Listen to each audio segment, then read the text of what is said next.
Hi there. Just wanted to, this is a really basic video about knots. There's plenty of other places to find out for better ways to tie it, better demonstrations of how to tie it, and more clear demonstrations. What I wanted to go into was these five basic knots that every sailor should know and know well, and how and when to use it. The first thing is the cleat hitch. Just always remember to go to the opposite side from which it's led. This is a boat and it's going to a cleat on the dock or whatever, from some lead to a cleat on the dock. Always go to the far side of the cleat. And the basic knot is full round turn, cross over, and then do the hitch last.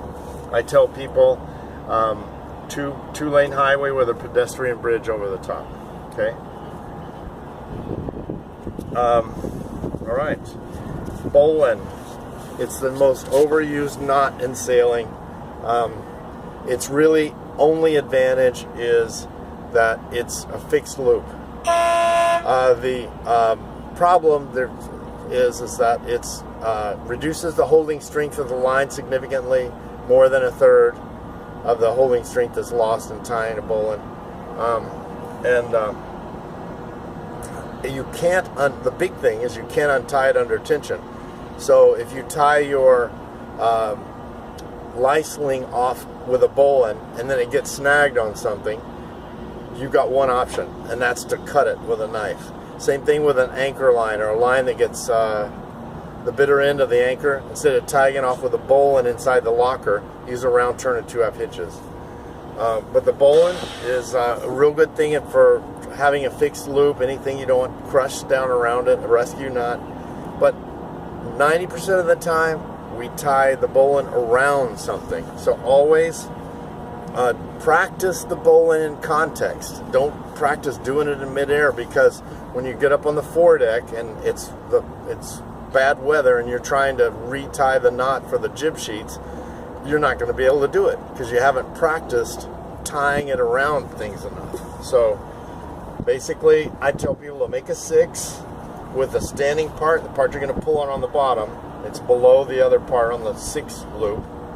Okay, so you come to the knot, up, down, around, back through the loop. Okay, and there's your bowline. You'll have a fixed loop. It only unties under tension when you can release this. There's other techniques for tying it. You know, there's this technique where you pull it with your fingers back through, take it through whatever you're tying it through, come in from the back, and then, you know, pull it through, and you got your bowline. Well, I have to dress it and everything. Anyway, this line isn't being cooperative. But basically, that's it. Okay. Try it one more time. Come back around. This is just another technique you can use to tie a bowline. This line is salty and so forth. There we go. That did it.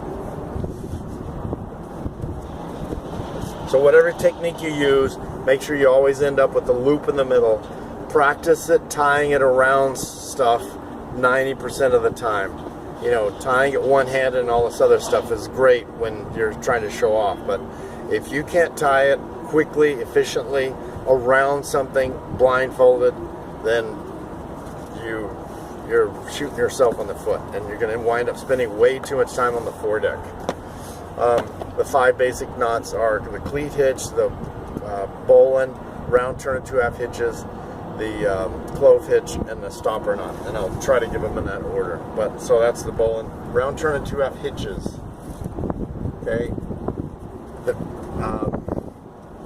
it's one of the best ways to tie a fender off. Or if you have a loop or ring on a dock instead of a cleat, you use round turn and 2/2 hitches. It's in a secure knot. You can untie it under tension, and like I said, you can find other better ways to learn.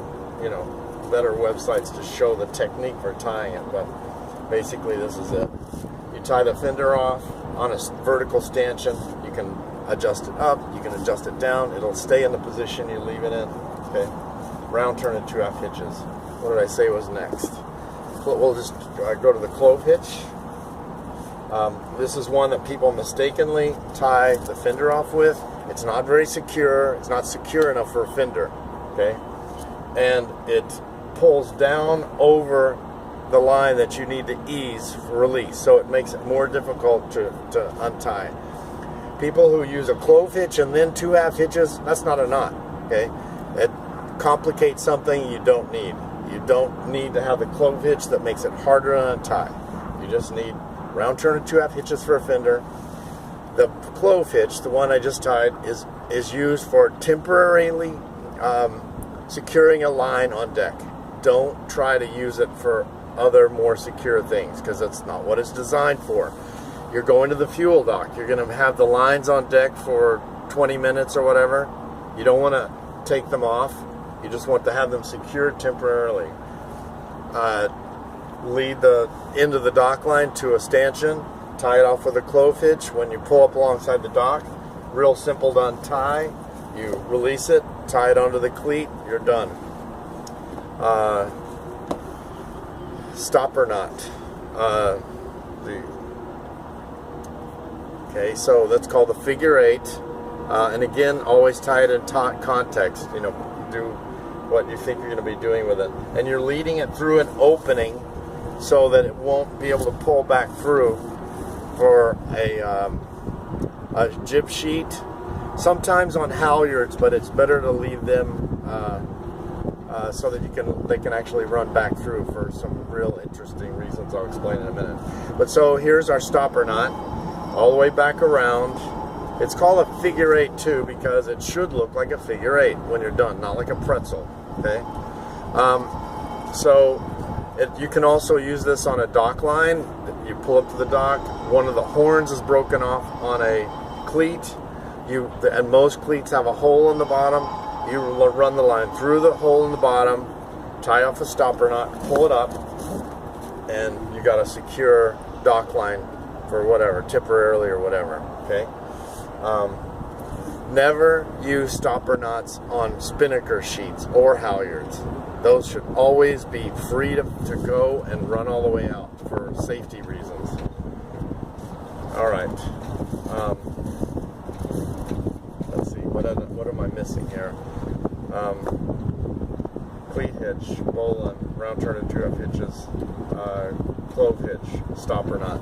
That's it. So yeah, just remember to use the right knot for the right purpose. These 5 cover many things that you have to do with lines.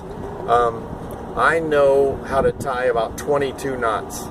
It's roughly. Every time I think about it, I can always find another knot I can tie, but something around 22 knots, and I use 11 of them on a semi-regular basis. But these 5 will get you by for just about everything you need to do.